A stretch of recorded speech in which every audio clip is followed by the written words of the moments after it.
तो last part में हम लोगों ने देखा था कि डॉन ने अपने स्वॉर्ड को चुन लिया है और लाइफ एंड डेथ का बैटल स्टार्ट होने वाला है। अब आगे अभिषेक अपना स्पीयर को चूज करता है और उसी के साथ वो बोलता है कि इसी के साथ तुम्हारा एंडिंग का काउंटडाउन स्टार्ट होता है। डॉन बोलता है मुझे अब पता चला मुंबई सिटी के लोग इतना ज्यादा कमजोर क्यों होते हैं, क्योंकि वो हाथ के प्रैक्टिस के जगह मुंह के प्रैक्टिस ज्यादा करते हैं, अर्थात बातें ज्यादा करते हैं। और इसी के साथ डॉन अटैक करने के लिए बढ़ जाता है और फास्ट अटैक के साथ ही अभिषेक समझ जाता है कि इसका स्पीड पहले से भी बढ़ चुका है। अभिषेक डॉन को बोलता है कि तुम्हारे पास क्या सिर्फ स्पीड ही है और अगर ये सही हुआ तो तुम आज मरने वाले हो। और उसी के साथ वहां पर एक खतरनाक धमाका होता है और ये धमाकों को देखते हुए सारे लोग ही बहुत ही ज्यादा ही हैरान हो जाता है और वो बोलते हैं कि बस स्पीड के साथ डॉन किसी भी हालत में अभिषेक के साथ पंगा नहीं ले सकता, वो आज मरने वाला है। और दोस्तों हमारे डॉन ने अभी ब्लैक स्टेज के थर्ड रियलम तक पहुंच चुका है। तभी दिखाया जाता है अभिषेक स्पीयर के द्वारा डॉन को प्रेशराइज करता है जिससे कि डॉन बहुत दूर जाकर गिरता है और अभिषेक अटैक करने के लिए फिर से बढ़ जाता है। और दिखाया जाता है अभिषेक ने अपनी एनर्जी को उस भाले के नोक तक बहना स्टार्ट कर देता है जिससे कि वो स्पीयर और भी ज्यादा ही स्ट्रॉन्ग एंड दमदार बन जाता है। डॉन ये चीज देखते हुए बहुत ही ज्यादा ही शॉक हो जाता है और बोलता है कि बहुत ही ज्यादा ही पावरफुल बनता चला जा रहा है। और बस पल भर में ही अभिषेक डॉन के पास पहुंच जाता है और एक अटैक कर देता है। डॉन उससे डॉज कर लेता है बट अभिषेक बोलता है कि तुमने फास्ट अटैक तो डॉज कर लिया बट क्या तुम इसे डॉज कर पाओगे। और उसी के साथ वो अपने सेकेंड अटैक को वहीं से स्लाइड कर देता है और ये पूरी तरह डॉन को कनेक्ट कर लेता है जिससे एक खतरनाक आग का लपटे डेथ एरिना पर फैल जाता है। सारे लोग ही बहुत ही ज्यादा ही हैरान हो जाता है। लोगों के बगल में एक लड़की बोलती है कि क्या इस पर हमारे 9th प्रिंस बच भी पाएगा। तो लुओ बोलता है कि मैंने जितनी बार भी उसके साथ फाइट किया है मेरे को ये चीज तो पता चल गया कि प्रिंस डॉन बहुत ही ज्यादा ही सरप्राइजिंग है। और पीछे से मिस जून है कि एक बंदा जो कि डॉन के साथ कभी भी फाइट नहीं किया होगा उसे कभी भी पता ही नहीं चलेगा कि डॉन कितना ज्यादा ताकतवर है, कितना ज्यादा सातिर है और उसके पास कितना ज्यादा भयंकर ताकत है। वहाँ पर दिखाया जाता है अभिषेक के आसपास धुआं ही धुआं फैल जाता है बट उस धुएं के अंदर से डॉन अटैक करने के लिए बढ़ जाता है। अपने सेक्रेट स्वॉर्ड पेल का थर्ड फॉर्म को यूज करता है जिसके खतरनाक धमाका होता है और अभिषेक भी बहुत दूर जाकर गिरने लगता है। यहाँ पर रोनिता सोचती है कि डॉन पिछले टाइम से बहुत ही ज्यादा ही स्ट्रॉन्ग हो गया है। अगर मैं बात करूँ उसका फोर्थ फ्लाम अटैक की तो बस उसी से डॉन अभिषेक को हरा सकता है और मेरे हिसाब से अब डॉन जीतने वाला है। पीछे से दिखाया जाता है अयुनी को। अयुनी बोलती है कि ये कैसे पॉसिबल हो सकता है, 2 या 3 रियलम हाई पर है अभिषेक फिर भी वो हार रहा है, ये भी क्या कभी पॉसिबल हो सकता है। वहाँ पर रोनिता अयुनी को बोलती है कि देखो सिस्टर तुमने बोला था अगर वो जीत गया तो तुम्हें उसे छोड़ना पड़ेगा। तो अयुनी और शर्माते हुए बोलता है कि देखा जाएगा, पहले इस मैच को तो खत्म होने दो।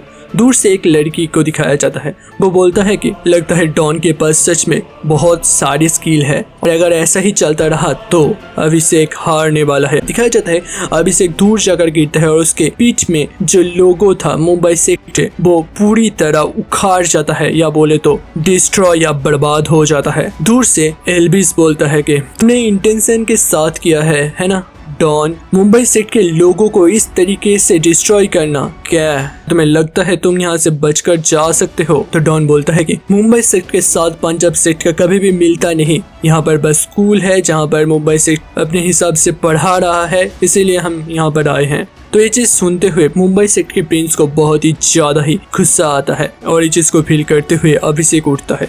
वो बोलता है कि मुंबई सेट के प्रिंस को किसी ने हर्ट किया है, उसके मेंटल स्ट्रेंथ को हिट किया है और इसीलिए प्रिंस डॉन तुम अब मरने वाले हो, मेरे को तुम्हें मारने का एक और रीजन मिल गया। और उसी के साथ वो खड़ा होते ही अपने स्पीयर को घुमाते हुए एक तगड़ा अटैक डॉन की तरफ भेज देता है बट दिखाया जाता है डॉन वो स्पीयर अटैक को पूरी तरह डॉज करने लगता है बट अभिषेक वहां पर रुकता नहीं, वो एक के बाद एक स्लैश अटैक करता ही चला जा रहा था और डॉन एक के बाद एक को डॉज करता चला जा रहा था। और ये बस पॉसिबल हुआ कि डॉन के पास बहुत ही तगड़ा स्पीड है और उसी के साथ डॉन अपने शॉर्ट फॉलोइंग द हार्ट का थर्ड स्टेज की टेक्निक को यूज करता है, जिससे कि एक तगड़ा एनर्जी का फ्लो बहने के साथ डॉन अभिषेक को अटैक करता है और अभिषेक अपने स्पीयर के द्वारा उस शॉट को रोकता है और बोलता है कि इस बच्चे के पास सच में कुछ ताकत है। और उसके बाद दिखाया जाता है एक तगड़ा धमाका हो जाता है। सारे लोग बहुत ही ज्यादा ही हैरान हो जाते हैं। वो बोलते हैं कि डॉन के पास बस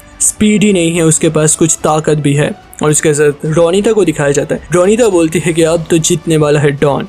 और पीछे से एक लड़की बोलती है कि अभिषेक तुम अपनी सारी ट्रम्प कार्ड को यूज करो, नहीं तो तुम हार जाओगे या फिर कहे तो तुम मारे भी जा सकते हो। रोनिता को बोलती है कि देख रहे हो सिस्टर, तुम अपने वादे से मुकर नहीं सकते। अब जब डॉन जीत रहा है तो तुम्हें उसे छोड़ना पड़ेगा। और रोनिता और टीज करते हुए बोलती है कि कच्ची चाल अब पक चुकी है, क्यों तुम इसे एक एडवांटेज नहीं देखती? वैसे भी तुमने एक रात तो उसके साथ बिता ही दिया है। तो आयरनी बहुत ही ज्यादा गुस्सा होकर बोलती है कि अगर तुमने ये बात दूसरी बार कही तो मैं डॉन जीते या हारे मुझसे कोई भी फर्क नहीं पड़ता, मैं उसे मार डालूंगी। और रोनिता अपने मन के अंदर सोचती है कि ये लड़की कुछ बोल रही है और कुछ सोच रही है। सच में एक दोगली लड़की है। फाइट का सीन दिखाया जाता है। वो टाइम के साथ बहुत ही ज्यादा इंटेंस बनता चला जा रहा था और उसी अटैक के साथ अभिषेक के मुंह से भी खून आने लगता है और अभिषेक बहुत ही ज्यादा ही टेंस फील करने लगता है। वो बोलता है कि 2 रियलम नीचे होते हुए भी इस लड़के के पास इतना ज्यादा genuine energy and martial art की ताकत कैसे हो सकता है। वहाँ पर डॉन बोलता है कि अब शायद से तुम देख पाए होगे कि मेरा और तुम्हारे बीच का ताकत का एक बहुत बड़ा डिफरेंस है। अगर तुम चाहो तो तुम यहाँ पर हार सकते हो। बट अभिषेक को दिखाया जाता है वो अपने ब्लड एनर्जी, अपने लाइफ एसेंस को जलाते हुए अपनी ताकत को पूरी तरह अनलीज करता है और एक एरे बना देता है उस अरीना के ऊपर। और ये एक ब्लड एरे है। अभिषेक के आंखों से लाल रोशनी निकल रहा था। वो बोलता है कि अब डॉन मैं अपने पूरे ताकत को यूज करने वाला हूँ, अब तुम मरने वाले हो। और एक के साथ एक के बाद एक स्लाइड्स पे स्लाइड लगाता ही जा रहा था और दूसरी तरफ से डॉन भी उस स्लाइड को ब्लॉक कर रहा था अपने शॉट को चलाते हुए। और उसी के बाद दिखाया जाता है डॉन की ताकत थोड़ा ज्यादा पड़ रहा था। मगर डॉन अपनी वाटर एंड सुनामी का शॉट का 4th स्टेज के अटैक को यूज करता है और वो अभिषेक के ऊपर भारी पड़ रहा था। बट अभिषेक धीरे धीरे पीछे जा रहा था और दिखाया जाता है डॉन अभिषेक के उस एरे के अंदर चला आता है और वो एरे भी एक्टिव हो जाता है और इससे डॉन के ऊपर एक बहुत ही तगड़ा सरप्राइज आ जाता है और उसका ताकत घट जाता है और दिखाया जाता है अभिषेक अपने स्पीयर के साथ अटैक करने के लिए बढ़ जाता है। बट डॉन अपने बुद्ध बेल का यूज करता है जिससे कि वो अपने डिफेंस कर सके। अभिषेक का स्लाइड उसके बेल के ऊपर गिरता है और वो बोलता है कि तुम क्या सोच रहे हो डिफेंस तुम्हें बचा पाएगा? भूल सोच रहे हो, क्योंकि ये एरे का यही काम है कि तुम्हारे ताकत को टाइम के साथ घटाता चला जाएगा और मेरे ताकत को टाइम के साथ बढ़ाता चला जाएगा। और इसी के साथ वो बेल पूरी तरह चकनाचूर हो जाता है और डॉन बहुत दूर जाकर गिरता है और इससे आयोनी भी बहुत ही ज्यादा ही सीरियस हो जाता है। रोनिता बोलती है कि देखो देखो बड़ी बहना, तुम उसके बारे में परवाह करती हो। उसी के साथ सारे लोगों को दिखाया जाता है। सारे लोग ही बहुत ही ज्यादा हैरान हो रहे थे और उनमें से एक बंदी बोलती है कि मेरे को लगा था अभिषेक को थोड़े टाइम के लिए तो कोई सप्रेस कर सकता है, बट उसके पास बहुत सारे ट्रम्प कार्ड है और वो किसी भी टाइम डॉन को मार सकता है। बट कुछ लड़की डॉन के बारे में भी सोच रहे थे। और यहाँ पर दिखाया जाता है एल्डर्स का सीन। यहाँ पर तरुण सोच रहा था अभिषेक के पास सच में बहुत सारी पोटेंशियल है, मैं इसके ऊपर अब से ज्यादा रिसोर्सेज यूज करूंगा जिससे कि इसका कल्टीवेशन और भी ज्यादा जल्दी से बढ़े। और वहाँ पर रतन बहुत ही ज्यादा ही एंसियस फील कर रहा था। वो बोलता है कि इस तरीके से एक टैलेंट को मरने नहीं दिया जा सकता, बट मैं क्या कर सकता हूँ। वहाँ पर दिखाया जाता है डॉन अपने डिफेंसिव पोजीशन पर खड़ा हुआ था जहाँ पर अभिषेक पूरी तरह डोमिनेट कर रहा था। वो बोलता है कि तुम अब मरने वाले हो क्योंकि तुम्हारी पूरी ताकत को मैं सप्रेस कर दूंगा। पर डॉन बोलता है कि अपने सपने में सोच लेना। वहाँ पर डॉन अपने मन के अंदर बोलता है कि मैं अगर अपने स्पेस एंड टाइम के डोमेन को यूज करूँ तो इससे मैं इसे हरा सकता हूँ, बट मैं इस चीज को ओपनली रिवील नहीं कर सकता कि मेरे पास टाइम एंड स्पेस का पावर है, इससे मेरे दुश्मन और भी ज्यादा बढ़ जाएगा। वहाँ पर अभिषेक डॉन को अटैक करने के लिए बढ़ जाता है और हर तरफ उसका एनर्जी का पावर दिखाया जाता है। पर डॉन अपने God moon thunder sword technique का यूज करता है, जो कि सॉर्ड फॉलोइंग द हार्ट का 8th स्टेज होता है और इससे एक तगड़ा एनर्जी का फ्लो पूरे एरिना पर बह जाता है और इसका ताकत इतना तगड़ा होता है कि अभिषेक भी अपने एरे के साथ भी रोक नहीं पाता और उसके पूरे टी शर्ट बर्न हो जाता है और वो बहुत दूर जाकर गिर रहा था, जहाँ पर रतन को दिखाया जाता है। वो बोलता है कि इतने कम एज पर एक बंदा 8th लेवल पे पहुंच चुका है सॉर्ड फॉलोइंग द हार्ट का, इस सच में बहुत ही ज्यादा ही लाजवाब है। वहाँ पर तरुण बहुत ही ज्यादा ही एंसियस हो जाता है और वो बोलता है कि असंभव, ऐसा पॉसिबल कैसे हो सकता है। वहाँ पर रोनिता बोलता है कि ये पावर तो मैंने नहीं देखी थी, ये तो बहुत ही ज्यादा ही सीक्रेटिव जा रहा है। जहाँ पर आयोनी को दिखाया जाता है, आयोनी बोलती है कि ये मेरे सॉर्ड नॉलेज के लेवल को पूरी तरह पार कर चुकी है। जहाँ पर रोनिता बोलती है कि क्या सोच रही हो सिस्टर, क्या तुम इस तरीके के एक जीनियस को मारना चाहोगे। वहाँ पर आयोनी बोलती है कि वो एक जीनियस हो सकता है बट उसका कैरेक्टर बहुत ही ज्यादा खराब है। तुम क्या चाहते हो मैं उसके साथ शादी कर लूं, क्योंकि वो मेरे साथ एक घर पर रहा था एक रात को और यही बस एक सॉल्यूशन हो सकता है। जब रोनिता बोलती है कि अगर तुम उसके साथ शादी नहीं करती तो मैं अपना चांस जरूर से देखूंगी, तो आयोनी बोलती है कि क्या तुम्हें लगता है वो तुम्हारे काबिल है। तो रोनिता बोलती है हाँ मेरे को तो लगता है, क्योंकि वो इतने कम उम्र पर अगर इतना ज्यादा स्ट्रांग हो सकता है तो शायद से फ्यूचर में वो बहुत ही ज्यादा ही स्ट्रांग बनेगा। तो आयोनी बोलती है कि मेरे को लगता है तुम उसे पसंद नहीं करती, क्या तुम्हें लगता है ये फ्यूचर में कभी सेंट बन पाएगा। रोनिता बोलती है इंडस वैली पर टोटल 36 सेक्ट है जहाँ पर कोई भी सेंट अभी तक बन नहीं पाया। मेरे को लगता है डॉन साहिब से सेंट नहीं बन पाएगा बट वो हेवनली सुप्रीम लेवल तक तो पहुंच ही जाएगा, मतलब हाफ सेंट तो बन ही जाएगा। और अगर ऐसा होता है तो इतने ज्यादा पोटेंशियल वाले एक लड़के के साथ मैं खुद को भी ग्रो करना चाहूंगी। आयोनी बोलती है कि ठीक है मैं उसे छोड़ दूंगी अगर तुम्हें लगता है वो एक हाफ सेंट बन सकता है। वहाँ पर फाइट का सीन दिखाया जाता है। अभिषेक बहुत ही ज्यादा ही हैरान हो जाता है। वो बोलता है कि ये कैसे पॉसिबल हो सकता है कि इतना छोटा सा लड़का अपने स्वॉर्डमैनशिप पे इतना ज्यादा पिक लेवल को टच कर लिया है, बट मैं अपने मार्शल आर्ट से उसके 3 लेवल हायर रिलम पर हूँ तो मैं उसे डेफिनेटली हरा सकता हूँ। और उसी के साथ डॉन उसके पीछे चला आता है और अपने सॉर्ड ऑफ सुनामी अटैक को करता है। इसे अभिषेक हेड ऑन ब्लॉक करने का कोशिश करता है बट वो उसका नकली नाम था, मतलब ये बस एक नॉर्मली अटैक था। अभिषेक बोलता है कि कुछ आता नहीं, बस नाम लेते हुए तुम क्या सोच रहे हो तुम्हारा ताकत का पावर बढ़ जाएगा। बट अब दिखाया जाता है डॉन उस अटैक को कर देता है, अर्थात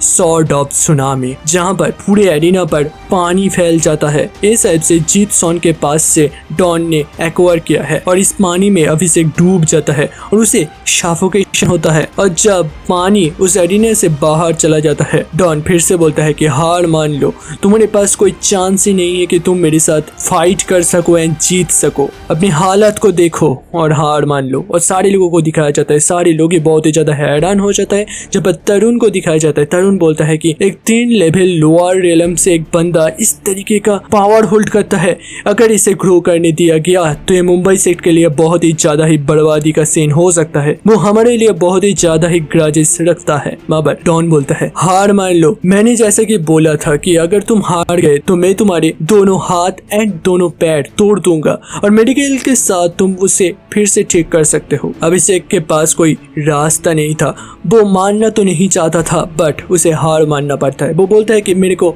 माफ कर दो और वो अपने घुटनों में आकर अपने सिर को डॉन के पैरों के पास ले जाते हुए माफी की भीख मांगने लगती है अपने लाइफ को छोड़ देने का। बट एल्विस को दिखाया जाता है। एल्विस बोलता है कि ऐसे कैसे पॉसिबल हो सकता है, मुंबई सेक्ट के एक इतना ताकतवर कल्टिवेटर किसी दूसरे सेक्ट के एक प्रिंस के सामने इस तरीके से हार मान सकता है। और सारे लोगों को दिखाया जाता है, सारे लोग बहुत ही ज्यादा ही हैरान हो जाते हैं और वो बोलते हैं कि हमारे मुंबई सेक्ट के पूरा नाम को डस्टबिन में भेज रहा है ये लड़का। वहाँ पर अभिषेक को दिखाया जाता है। अभिषेक अपने मन के अंदर बोलता है कि मैं हार नहीं मान रहा किसी जीनियस प्रिंस के सामने। मैं मुंबई सेट के रास्ते से एक कांटे को दूर करने वाला हूँ और वही पॉइजन मल्टी नीडल अटैक कर देता है जो कि उनके फैमिली के द्वारा दिया गया है, जो कि उसका भाई अभी जान ने भी किया था। बट डॉन इसके बारे में पहले से ही सतर्क था। वो सारे नीडल्स को पीछे भेज देता है अपने सॉर्ड के द्वारा। बट पनिशमेंट ही बोलो या फिर गलती, वो सारे नीडल्स अभिषेक के आंखों के अंदर चला जाता है और अभिषेक पूरी तरह ब्लाइंड हो जाता है और हाथ टूट गया तो हाथ को तो जोड़ा जा सकता है, बट आंखें फूट गई तो किसी भी हालत में उसके आंखें को लौटा दिया नहीं जा सकता। वहाँ पर अभिषेक घुर्राते हुए रेंगते हुए आईना पर चल रहा था और बोलता है कि प्रिंस एल्विस मेरे को बचाओ, मेरे को यहाँ से जल्दी जल्दी निकालो, मैं यहाँ पर रहना नहीं चाहता, मैं यहाँ पर अपने हाथ पैर तोड़ना नहीं चाहता, मेरे को बचाओ प्लीज। बट अभिषेक कुछ देख नहीं पा रहा था। वो धीरे धीरे अरीना से बाहर जा रहा था और सारे लोग ही हैरान हो रहे थे। वो सारे रोकने की पूरा कोशिश कर रहा था, बोलते हैं कि अभिषेक रुक जाओ, सामने मत आओ, बट देर हो जाता है। अभिषेक जाकर अरीना से बाहर चला जाता है और नुकीले पत्थर के द्वारा अपने जान खो बैठता है। वो मौत के गोद पर सो जाता है। डॉन को दिखाया जाता है। डॉन बोलता है कि वो मेरा एनिमी हो सकता है, बट मैं उसे कभी भी मारने का कोशिश नहीं करता। और वहाँ पर दूर से एक लड़की को दिखाया जाता है। वो बोलती है कि अभिषेक बहुत बुरा इंसान हो सकता है, बट वो मरना डिजर्व नहीं करता था, बट ये उसका खुद का गलती था जो कि उसने सरप्राइजिंग एंड घटिया स्नीक अटैक किया और उसी के लिए शायद से हेवन से उसे पनिशमेंट मिला है। मगर रोनिता आयोनी को बोलती है कि क्या सोच रही हो सिस्टर, क्या उसे तुम अब छोड़ने वाली हो? तो आयोनी के पास और कोई चारा नहीं रहता, वो बस से अपने आंसर देता है और आयोनी बोलती है कि सरप्राइजिंगली कोई लड़का मेरा ध्यान को कभी भी अपनी तरफ अट्रैक्ट नहीं किया था, बट ये पहला लड़का है जो मेरे ध्यान को अपनी तरफ केंद्रित करने में काबिल हुआ है। वहाँ पर सारे पंजाब सेक्ट के लोगों को दिखाया जाता है। सारे ही बहुत ज्यादा ही चीयर अप कर रहे थे डॉन को। बोलते हैं कि हमारे प्रिंस जीत गए, 9 प्रिंस जीत गए। 9 प्रिंस बहुत ही ज्यादा ही अमेजिंग है। पीछे से दिखाया जाता है लोगों के साथ डॉन बात कर रहा था कि आपको ज्यादा सोचने की जरूरत नहीं है क्योंकि आपने तो उसका जान नहीं लिया ना, वो एक एक्सीडेंट था। और पीछे से मिस जून आ रही थी। वो बोलती है कि इतना ज्यादा जब कोई क्राइम करता है तो हेवन उसे खुद सजा देता है और यही हुआ है अभिषेक के साथ। तुमने उसका जान नहीं लिया, बट वो अपने आप से अपनी खुद की जान ले ली। डॉन बोलता है कि अब जब अभिषेक मर चुका है तो ये पूरा मैटर ओवर हो चुका है। पीछे दिखाया जाता है एल्विस वहाँ पर बोलता है कि इस तरीके के एक जीनियस को कभी भी मैं जीने नहीं दे सकता, इसे जल्द से जल्द मारना पड़ेगा। वहाँ पर वो अपने एक सर्वेंट को बुलाती है और बोलती है कि अभी के अभी किंग को बताओ कि हमारे यहाँ एक ओपोनेंट सेक्टर के एक प्रिंस के पास अनबीटेबल एनर्जी है और अनबीटेबल पावर आ चुका है, इसे जल्द से जल्द ब्लैक मार्केट के द्वारा मारने की ऑर्डर दिया जाए। वहाँ दिखाया जाता है कुछ दिनों के बाद एक गार्डन का सीन जहाँ पर Mumbai Indus sect martial university के head of the head dean Rahul को वो बोलता है कि वेलकम 9th प्रिंस डॉन। तो डॉन बोलता है कि आपने मेरे को बुलाया है? तो डीन बोलता है कि हाँ मैंने तुम्हें बुलाया है। हर बार वाइस प्रेसिडेंट जो नंबर 1 फ्रेशरमैन होता है उसे वो अपने डिसाइपल के तरह एक्सेप्ट करता है, एक शिष्य की तरह एक्सेप्ट करता है, और मैं बस वही मार्शल आर्टिस्ट को लेता हूँ जो कि आउटस्टैंडिंग में से भी आउटस्टैंडिंग होता है और मैं तुम्हें अपना डिसाइपल चुनना चाहता हूँ। बाबा डॉन बोलता है कि क्या अपने अशोका टावर पर मेरे को देख रहे थे? तो डीन बोलता है कि हाँ क्यों नहीं, तुम्हें क्या लगता है वहाँ पर बस 2 नन्ही लड़की जाकर तुम्हें देखेगा? अगर वो दोनों जाकर नहीं रोकती तो मैं तुम्हें 4th स्टेज तो कभी भी पार नहीं कर देता, मैं खुद जाकर तुम्हें वहाँ से रोकता। अभी भी बहुत सारे सीक्रेट्स हैं जो रोनिता और आयोनी भी पता नहीं है और तुम्हारे लाइफ पर बहुत सारे थ्रेट अभी बन चुका है। अगर तुम मेरे स्टूडेंट या शिष्य बन जाते हो तुम्हें हर्ट करने का दुस्साहस कोई भी नहीं करेगा और तुम्हें रिसोर्सेस भी ज्यादा मिलेगा जिससे कि तुम कल्टिवेट भी ज्यादा कर पाओगे और अपनी कल्टीवेशन को ज्यादा से ज्यादा कर पाओगे। बट डॉन अपने मन के अंदर सोचता है कि मेरे पास बहुत सारी सीक्रेट्स हैं और उन सारी को मैं अपने गुरु के सामने रिवील नहीं कर सकता और इसीलिए मेरे को इसे कैंसिल करना पड़ेगा। वो डीन को बोलता है कि मैं अभी तक अपने आप से सारे मार्शल आर्ट सीखा है और मैं चाहता हूँ कि फ्यूचर में भी मैं खुद ब खुद सारे मार्शल आर्ट को सीखूं। तो मैं नहीं चाहता कि मैं आपके डिसाइपल बनूं, मैं अपने आप से सीखना चाहता हूँ। तो डीन घबराए हुए बोलता है कि मैं तुम्हारे जैसे एक जीनियस को खोना नहीं चाहता क्योंकि हर बार सबसे ज्यादा जो टैलेंटेड डिसाइपल यहाँ पर आते हैं उन्हें ब्लैक सेक्ट या फिर डेमोनिक सेक्ट के द्वारा मार दिया जाता है और इसीलिए मैं चाहता हूँ कि तुम मेरे डिसाइपल बनो। बट तुम अगर इससे रिजेक्ट करते सकते हो। तो डॉन भी बोलता है कि हाँ, मेरे को कमांडर प्रिंस ने पहले ही बताया था कि यहाँ पर बहुत सारे moon demonic sect and black sect के एसेसिन हैं, बट वो सब छुप के रहते हैं और उन्होंने मेरे को पहले ही सावधान किया था। तो डीन बोलता है कि अच्छा, तुम्हें ये पहले ही पता था, मेरे को साहिब से तुम्हें पहले ही ये नोटिफाई करना चाहिए था, क्या तुम इसके लिए मुझसे गुस्सा हो? अरे डीन, जब आप खुद ने ये चूज किया है कि मेरे को ये सारे हिडन चीजें बताएं, मैं आपके ऊपर कैसे ग्रजेस रख सकता हूँ? तो ये चीज सुनते हुए डीन बोलता है कि मैंने अपने एकेडमी पर बहुत सारे नेट या जाले फेंके हैं, सबसे वो बड़ी मछली बहुत जल्दी ही पकड़ा जाएगा, अर्थात वो ब्लैक सेक्ट या मून डेमोनिक सेक्ट का जो कमांडर है, जो कि सारे इन एसेसिन को कंट्रोल करते हैं, उनके बारे में बात करा जा रहा है। डॉन बोलता है कि क्या यहाँ पर एसेसिन का हेड भी रहता है और आपने अगर उन्हें पकड़ लिया तो क्या करेंगे आप? तो डीन बोलते हैं कि सारे को मार दिया जाएगा, इसमें क्या बड़ी बात है। वैसे मेरे पास अभी तक 11 डिसेबल बना है और बस 2 बंदों ने ही रिजेक्ट किया है, तुम्हें लेकर। तो डॉन बोलता है कि मेरे को लेकर? तो पहला जो डिसेबल था वो कौन था, मतलब किसने आपको पहले रिजेक्ट किया था? डीन हंसता हुआ बोलता है कि वो है ड्रैगन मार्शल हॉल के नंबर 1 जीनियस रंजना शर्मा। और उसके अपीयरेंस के कुछ चीजें बताने के बाद डॉन समझ जाता है ये लड़की कौन है। डॉन बोलता है कि इसी लड़की ने मेरे को पिछले टाइम जब मैं कार्तिक को मारने के लिए गया था तो वो दूर से देख रही थी और अरीना के फाइट में भी वो दूर से मेरे को देख रही थी। डीन फिर से उसे बोलता है कि अगर तुम मेरे डिसेबल बन जाते, तुम्हें ग्रेट सक्सेस मिलता और बहुत सारे रिसोर्सेज और तुम्हें मेरा सिक्योरिटी मिलता। बट डॉन पोलाइटली मना करने के बाद वहाँ से जाने का अनुमति मांगता है। तो वहाँ पर डीन बोलता है कि तुम्हारे प्रीसियस टाइम को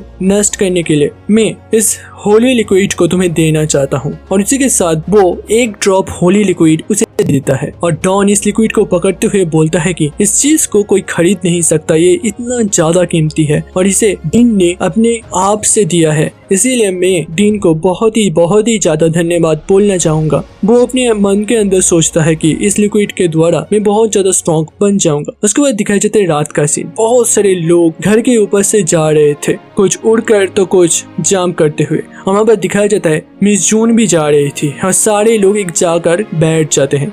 उसके सामने एक हैट पहने हुए बंदे को दिखाया जाता है। मिस जून को देखते हुए बोलता है कि तुम नई लड़की, तुम भी एसेसिन हो? तो मिस जून बोलती है कि हाँ। तो ये टोपी वाला बंदा बोलता है कि डॉन के ऊपर अभी तक ब्लैक मार्केट पर बहुत ज्यादा पैसा इन्वेस्ट किया गया है बस डॉन को एसेसिन करने के लिए, और ये 33 लाख सिल्वर कॉइन के आसपास है। और इतना ज्यादा पैसा इसके ऊपर जब लगाया गया है तो समझ रहे हो वो हमारे कितना बड़ा टारगेट है। हमें उसे किसी भी हालत में और बोले तो 20 दिनों में खत्म करना पड़ेगा। और अगर तुम लोग 20 दिन तक फेल हो जाते हो तो मैं खुद जाकर उसे मार डालूंगा। तुम सारे लोग एक दूसरे के मुंह ना देखकर यहाँ से चले जाओ, क्योंकि मैं नहीं चाहता तुम एक दूसरे को पहचानो। और सारे लोग वहाँ से चला जाता है। दिखाया जाता है उस टोपी के पीछे असल में तरुण था, अर्थात इस पूरे एसेसिन ग्रुप का हेड असल में तरुण ही है। नेक्स्ट डे दिखाया जाता है मिस जून डॉन के ड्रैगन मार्शल हॉल के पास पहुंच जाता है और वो खटखटाने के बाद डॉन वहाँ पहुंचता है। डॉन बोलता है कि जूनियर सिस्टर आप यहाँ? तो मिस जून बोलती है कि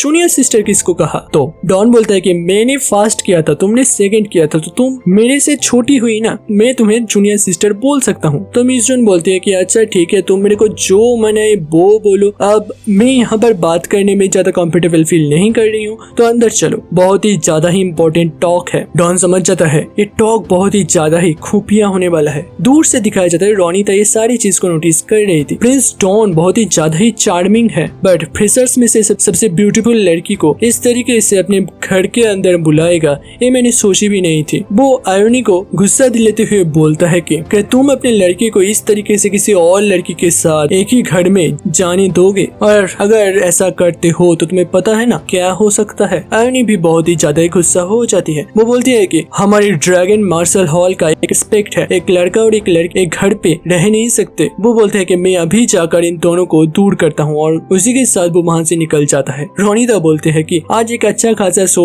देखने को मिलेगा और ये लड़की तो बचने नहीं वाली। वहाँ पर दिखाया जाता है डॉन के सामने मिस जून आ जाती है। मिस जून बोलती है कि तुम्हारे ऊपर 3.3 मिलियन अर्थात 33 लाख सिल्वर कॉइन का बाउंड्री लगा है ब्लैक मार्केट के द्वारा और तुम्हें एसेसिन करने का ऑर्डर दिया गया है। वहाँ पर जियान अर्थात उस बिल्ली को दिखाया जाता है। वो बोलता है कि इतना ज्यादा पैसा मैं खुद इसका मुंडी तोड़ दूंगा और मेरे को इतना ज्यादा पैसा चाहिए, इससे मैं अपनी कल्टीवेशन को फिर से वापस कर लूंगा। और इस चीज को देखते हुए डॉन को बहुत ज्यादा गुस्सा आता है। वो उसके ऊपर एक पंच लगाता है बट जियान बोलता है कि अरे मैं तो मजा कर रहा था, तुम ज्यादा ही सीरियस हो गए। वहाँ पर दिखाया जाता है डॉन मिस जून के साथ बात कर रही थी। डॉन बोलता है कि आप भी तो एक एसेसिन हो, आप मेरे सामने अपनी सीक्रेट कैसे रिवील कर सकते हो। कहे तो तेरे ही कदम के मैं निशानों पे चलूं रुकूं इशारे पे। तो मिस जून बोलती है कि मैंने कोई सीक्रेट रिवील नहीं किया, मैंने बस बोला कि आपके सिर के ऊपर बाउंड्री लगाया गया है, मैं किसी एसेसिन का नाम तो नहीं लिया ना। तो डॉन बोलता है कि आप भी तो एक एसेसिन हो, अगर क्या हो कि मैं आपको ही मार दूं। अगर आप मेरे साथ बात करने के लिए आए हो तो बहुत सारे लोग इसमें नोटिस करे होंगे, तो ऐसा भी हो सकता है कि आपको भी मारने का कोशिश करा जाए, तो सावधानी से रहना। बट इसी में दिखाया जाता है आयोनी धीरे धीरे दरवाजे पास जा रही थी और उसी के सू के आवाज से डॉन एंड जून दोनों ही सतर्क हो जाते हैं। वो बोलते हैं कि घर के बाहर कोई खड़ा है और उसी के साथ दिखाया जाता है आयोनी पूरे वॉल को अपने स्वॉर्ड के द्वारा काट डालता है और पूरा वॉल चकनाचूर हो जाता है। वो बोलता है कि तुम दोनों यहाँ पर क्या कर रहे हो, बट फिर वो देखता है ये दोनों ही अपनी फुल ड्रेस पर है और इसी से उसे समझ में आता है कि वो बहुत ज्यादा ही गलत सोच रही थी। आयोनी बोलती है कि तुम दोनों यहाँ पर क्या कर रही हो। डॉन एंड मिस जून दोनों ही गलत सोचता है, क्या इन्होंने सारी बात सुन ली? अगर सुन लिया तो ये बहुत ही ज्यादा ही प्रॉब्लम वाली बात है। मिस जून सोचती है कि अगर इन्होंने मेरे को जान लिया है कि मैं एक एसेसिन हूँ तो मैं इसे कभी भी यहाँ से जाने नहीं दे सकती, मेरे को इसे किसी भी हालत में खत्म करना पड़ेगा। और उसी के साथ वो अटैक करने के लिए बढ़ जाता है। आयोनी भी देख लेती है बट जून के अटैक आयोनी के जेन्युइन की का जो प्रोटेक्शन है उसे भी तोड़ने का काबिल नहीं था। आयोनी बोलती कि क्या तुम मेरे को मारना चाहते हो? हाँ। और उसी के साथ जून भी बहुत ही ज्यादा ही हैरान हो जाती है। वो बोलते कि इतना ज्यादा स्ट्रॉन्ग प्रेशर और उसी के साथ आयोनी अटैक कर देती है और इसी से जून के भी खून निकल जाता है और वो बहुत दूर जाकर गिरता है। वो दर्द से घुर्राता है और डॉन भी बोलता है कि मेरे को इसे किसी भी हालत में यहाँ से निकालना पड़ेगा और इसके लिए अगर मेरे को मेरे एल्डर सिस्टर को मारना भी पड़ा डिस्ट्रैक्ट करने के लिए तो वो भी मेरे को करना पड़ेगा। और वहाँ पर आयोनी मिस जून को बोलती है कि लगता है तुम मेरे ऊपर अटैक करना चाहते हो तो तुम्हारे मन के अंदर बहुत सारे सीक्रेट्स होंगे। तो डॉन भी अटैक करने के लिए बढ़ जाता है और वो अपने एलिफेंट वज्रपाम का सेकंड लेवल के अटैक को करता है। बट इस बार दिखाया जाता है आयोनी के पास उसका जो प्रोटेक्शन शील्ड है उसे भी डॉन तोड़ नहीं पाता और डॉन सोचता है कि पिछली बार तो बहुत ही आसानी से ये हार्ट हो गई थी बट इस बार नहीं हुआ, सबसे उस बार वो रेडी नहीं थी। आयोनी बोलती है कि क्या सोच रहे हो, तुम बार बार मेरे ऊपर स्नीक अटैक करोगे और मैं बार बार फंस जाऊंगी। जिससे कि डॉन भी बहुत ज्यादा प्रेशर में आ जाता है। डॉन दूर से बोलता है कि मिस जून यहाँ से निकल जाएगी जल्द से जल्द। तो मिस जून भी सतर्क होकर सोचती है कि क्या ये मेरे को बचाने की कोशिश कर रहा है, मेरे को यहाँ से जल्द निकलना पड़ेगा और वो वहाँ से निकल जाती है। आयोनी उसका पीछा करने का कोशिश तो करता है बट डॉन उसके सामने आते हुए बोलता है कि प्लीज आप यहाँ से मत जाइए, उसे छोड़ दीजिए, वो ज्यादा बुरी बंदी नहीं है। तो आयोनी बोलती है कि ठीक है मैं एक बार के लिए उसे छोड़ देता हूँ, वैसे भी तुम लोग कुछ खराब तो नहीं कर रहे थे, वैसे मार्शल हॉल पर तुम इस तरीके के काम नहीं कर सकते, ये पूरी तरह प्रोहिबिटेड है। बट अगर मैं दूसरी बार देखा इस तरीके की चीज तो मैं भूल जाऊंगी कि तुम मेरे छोटे भाई हो। डॉन बोलता है कि क्या तुम जूनियर सिस्टर मिस जून को छोड़ रही हो? तो मिस जून बोलती कि वैसे भी उसने कुछ बड़ा क्राइम तो नहीं किया तो मैं उसे क्यों पनिश करूंगा, वैसे उसने मेरे ऊपर अटैक किया था और इसके लिए मैं उसे माफ कर सकता हूँ। और इसी के साथ वो चली जाती है। डॉन सोचता है कि ये पूरी तरह एक मिसअंडरस्टैंडिंग थी, मेरे को इसे किसी भी हालत में मिस जून को बोलना पड़ेगा। उसके बाद दिखाया जाता है आफ्टरनून का टाइम। डॉन एंड मिस जून फिर से मीट करते हैं। मिस जून भाग कर एक जंगल में आ गई थी। डॉन बोलता है कि आपको ज्यादा घबराने की जरूरत नहीं है, आपकी आइडेंटिटी रिवील नहीं हुई। तो मिस जून बोलती है अच्छा ये बहुत ही ज्यादा ही बुरी चीज है, मैं इस तरीके की एक एसेसिन का लाइफ जीना ही नहीं चाहती। डॉन बोलता है कि वैसे एल्डर सिस्टर ने आपको पूरी तरह माफ कर दिया है। मिस जून बोलती है कि इस तरीके की एक कोल्ड एंड स्ट्रॉन्ग पर्सनैलिटी की लड़की आपको इस तरीके से रोकना क्यों चाहेगा? तो डॉन बोलता है वो मेरे बारे में सोच नहीं रही थी, वो मार्शल हॉल को गंदा नहीं करना चाहती। तो मिस जॉन दूर जाते हुए बोलता है कि तुम्हारे कोई अफेयर चल रहा होगा तो इससे मेरे को कोई भी फर्क नहीं पड़ता, बस तुम नेक्स्ट मंथ बहुत ही ज्यादा ही सावधानी से रहना क्योंकि तुम्हें असैसिन करने का ऑर्डर पक्का है और बहुत सारे असैसिन का ट्राई भी किया जाएगा। बट डॉन भी बहुत ज्यादा घबराते हुए बोलता है कि हाँ मैं पूरी तरह तैयार रहूंगा और मैंने पहले ही इसके बारे में भी सोच लिया है कि किस तरीके से मैं अपना डिफेंस करूंगा। वहाँ पर वो रोनिता के घर जाते हुए बोलता है कि एल्डर सिस्टर आयोनी ने हमारे घर के वॉल को पूरी तरह तोड़ दिया है और उसे ठीक करने में कम से कम 1 महीना तो लग ही जाएगा और इसीलिए क्या मैं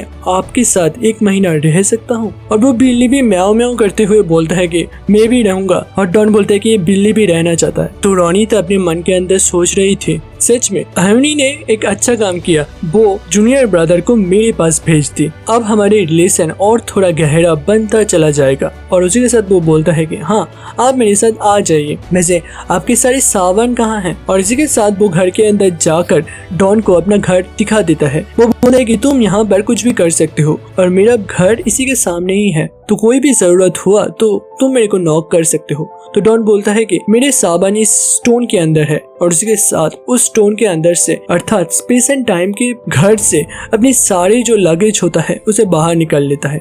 और ये चीज देखते हुए रोनिता भी बहुत ही ज्यादा ही शॉक हो जाता है, बोलता है इतना प्रीशियस स्टोन आपके पास कहाँ से आया? तो डॉन बोलता है कि मेरे पास और भी बहुत सारे हैं, अगर आप चाहती हैं तो बताइए आपको किस डिजाइन का चाहिए, किस तरीके का चाहिए और मैं आपके लिए जरूर से इसका बंदोबस्त कर दूंगा। क्या आपको कोई रिंग चाहिए या फिर एक ब्रेसलेट या फिर कोई लॉकेट? तो रोनिता बोलती है कि मेरे को एक स्पेस टाइम ब्रेसलेट चाहिए जिसके अंदर मैं अपने सावन को स्टोर कर सकूं। तो डॉन बोलता है कि हाँ आपको मिल जाएगा, बट रात को, अभी के अभी निकाल नहीं सकता। रोनिता बोलती है कि हाँ ठीक है फिर तुम ढूंढ लेना और मेरे को दे देना, वैसे इसके लिए तुम्हें एक गिफ्ट तो जरूर से मिलेगा। और उसी के साथ वो जियन को आदर करते हुए ले भागती है। तो ड्रैगन मार्शल हॉल के सारे जो आसपास के लड़कियां थी वो बोलते हैं कि प्रिंस डॉन तुम लॉयल नहीं हो, तुम यहाँ से चले गए। डॉन उस ब्रेसलेट को बनाता है और उसे एक टेबल के पास रख देता है और उसी के कुछ टाइम के बाद रोनिता के घर पर एंट्री होता है एक नए ड्रेस के साथ। और इस तरीके के एक ड्रेस को देखते हुए डॉन को भी बहुत ज्यादा शर्म आने लगता है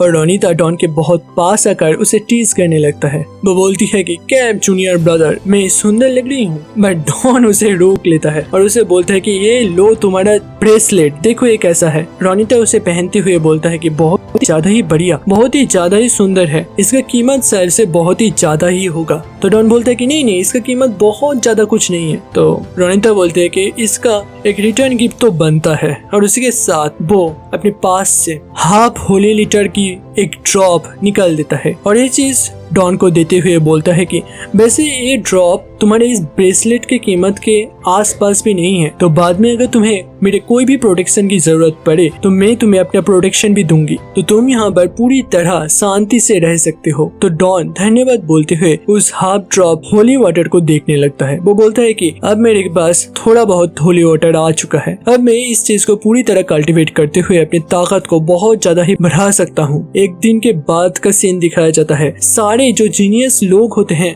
उन्हें एक ही जगह पर आने का ऑर्डर दिया जाता है। सारे लोग वहाँ पर पहुँच जाते हैं, रोनिता भी वहाँ पर ही थी और डॉन ऑलमोस्ट 6 घंटे लेट वहाँ पर पहुँचता है। रोनिता बोलती है कि हम लोग यहाँ पर ऑलमोस्ट आधे दिन से खड़े हैं, तुम कहाँ पर थे? और वहाँ पर रंजना को दिखाया जाता है। वो बोलती है कि लगता है डॉन का कल्टीवेशन अभी और थोड़ा बढ़ चुका है। और भी 2 जीनियस को दिखाया जाता है। वो एक दूसरे के साथ बोल रहे थे कि ये इस बार का नंबर 1 जीनियस है, इसने अपने लेवल से 3 लेवल हाई कल्टीवेशन वाले एक बंदे को भी हरा डाला, ये जीनियस कहने का लायक है। वहाँ डॉन के ऊपर सारे लोगों का अटेंशन आते हुए वो भी बहुत ही ज्यादा ही नर्वस फील करने लगता है। बोलता है कि मेरे ऊपर सारे लोग इस तरीके से नजर मत डालो। रोनिता उसके पास आते हुए बोलता है कि तुम्हारे माना बहुत ही ज्यादा ही इंस्टेबल लग रहा है, क्या तुमने होली वाटर को कंज्यूम किया है, कल्टीवेट किया है? तो डॉन बोलता है कि हाँ मैंने उस होली वाटर को पूरी तरह कल्टीवेट कर लिया है और उसे अपने कल्टीवेशन के साथ जोड़ लिया है। और ये चीज देखते हुए रोनिता बहुत ही ज्यादा सरप्राइज हो जाता है और बाकी के जो लोग थे वो भी बहुत ज्यादा सरप्राइज हो जाता है। वो बोलता है कि एक दिन में, और एक बोलता है कि आधे दिन में होली वाटर को कल्टीवेट करना, इसका टैलेंट कोई नॉर्मल ह्यूमन वाली नहीं है, एक मॉन्स्टर है, मॉन्स्टर। मैं बयानी बोलती है कि एक छोटी सी सेक्ट से इतना भयानक टैलेंट वाले एक लड़के का कैसे जन्म हो सकता है। तो यहीं पर हम लोग हमारी वीडियो को खत्म करना चाहेंगे। अब इन सारे लोग यहाँ पर क्यों गैदर हो रहे हैं, इसके बारे में जानने के लिए सब्सक्राइब कर रखें और इस सीरीज के साथ बने रहिए। वीडियो अच्छा लगा तो लाइक करें और नीचे जरूर से नेक्स्ट पार्ट या फिर कुछ और कमेंट कर सकते हैं। इससे वीडियो का रीच थोड़ा बढ़ जाता है और इसी के साथ वीडियो का क्वालिटी भी बढ़ जाएगा। मिलते हैं नेक्स्ट वीडियो पर, तब तक के लिए बाय।